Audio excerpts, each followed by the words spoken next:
I wanna go towards your talent agencies for a second. How do they help you the most?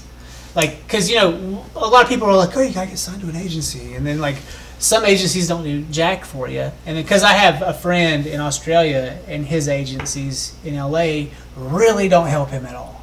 Well, because he's in Australia too, so that doesn't help. Yeah, but he sure does want to work in America, Like, and so, like, in your case, your agencies are local to you. So Evolution is local. Nomad is based out of LA. Okay. And then Mannequin's based out of New York. I just signed with Mannequin, but Evolution's gotten me the Date Me.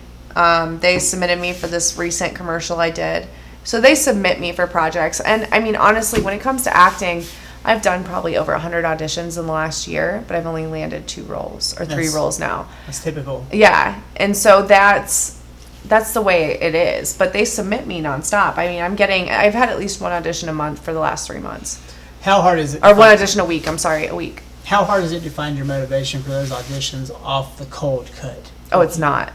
No, it's not. I'm living the dream, Josh. Tell me more. Come on. I mean, I'm doing something I never thought I was capable of doing. Mm-hmm. And now I get to do the thing I always dreamed. I always dreamed of being Selena Gomez with my own Wizards of Waverly Place. That's literally where I go. And I'm like, all right. And so I recently listened to Matthew McConaughey's Green Lights. Yeah. And I really enjoyed the way he says, who's my man? We got to get my man. Because when I got the role of Gabrielle, that's how I kind of was. I'm like, all right, who's Gabrielle? Right, and I created a whole backstory for her very good. As to why she was so angry. So I put myself, before we get on set, I put myself in this mindset of being this victim and life constantly kicking me in the dick. And I'm constantly being put down so I can be that. What was the backstory you created for her, though? Tell me exactly. Give me, like, specifics. Yeah, my parents and I were in an accident as a kid. And this isn't the backstory that was created for her, but I lost both my parents, went straight into foster care, was constantly bouncing from house to house, could never make friends. It seemed like everyone was constantly out to get me. I was bullied all the time, and all I could ever find was sports and athletics. And I have to be the best, because I've never been good at anything in my life, because people constantly just put me down and tell me how I'm not worth it. No family wanted me, so why would anyone ever want me? So I just put on this hard shell exterior to protect myself from getting hurt anymore in life. Have you seen the Val Kilmer documentary? Mm-mm. I already mentioned this in my interview with Tammy Maddox. She just won Best Actress in the 48-Hour Film Festival in Asheville, which is a hard thing to do, by the way. The Asheville Film Challenge is just really competitive. But she was talking about building backstories. But Val Kilmer is probably my favorite actor. Of all the characters out there in the world, like there's Tom Cruise and then there's Kevin Bacon, but Val Kilmer always spoke to me more than anyone. I don't know why. But what I think is really great about Val Kilmer is he actually aged, where Kevin Bacon didn't seem to really age, and Tom Cruise is on some kind of, child's blood or something. I don't know what's going on. He's Jennifer Aniston. Yeah, they're keeping themselves pretty, clean, and they look like they did when they were fresh. But Val has really had a hard go, and his documentary really showed him go through that whole process of he had cancer and he lost his voice, he's trached.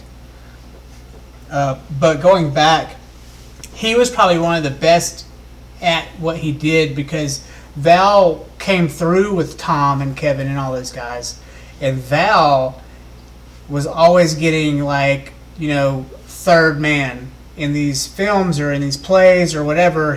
Tom would always get, or Brad Pitt or Kevin would always get the number 1 role, and he had to play a supporting character.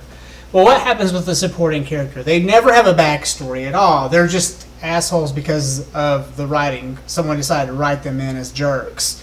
And so Val, with Iceman in Top Gun, Val had to figure out how to make Iceman a person.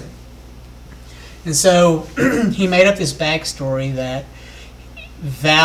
Iceman's father never loved him, and Iceman's father never gave him approval or attention when he did something good.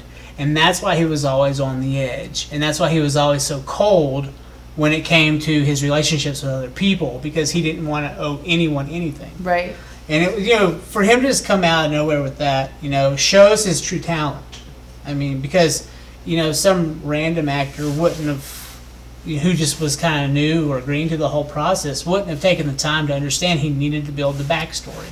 That's how I felt about Gabrielle, especially because it was my first true role of having a character, having someone else I had to be, and so I'm like, why is she? When you read the script, you're like, why is she so mad? So I had to have a story. I watched the first episode, and to me, it was really hard to understand why Gabrielle was such a bee. Which the second episode, it really dives into it, which I'm very, very excited for.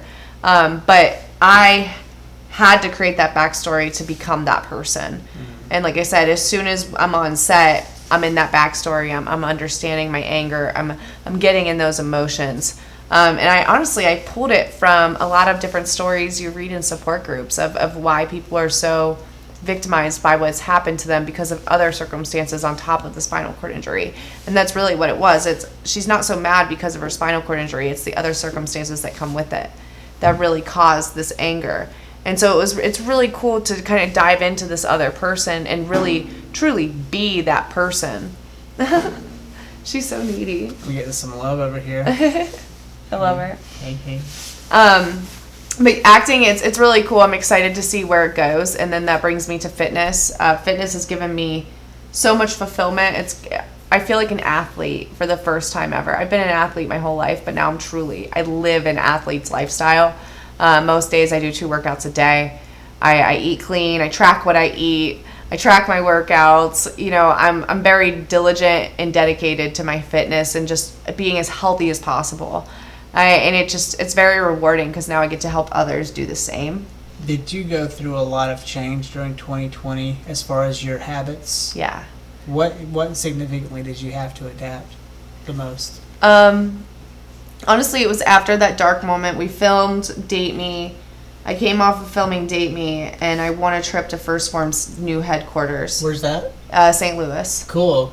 And so they flew us out. There was a group of 5 of us, flew us all out. We got to see the headquarters.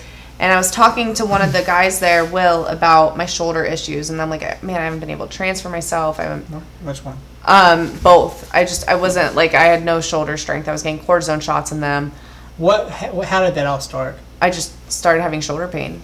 I mean, I separated mine snowboarding. I mean, I'm a full-time wheelchair user. I'm using you're just I'm using my arms as legs. They're like your hips then, almost. Right. Think about when I get out of my chair, when I get into bed, when I get into the car, lifting my chair into the car, getting into the shower, going to the bathroom. Anything I do, I'm using my arms.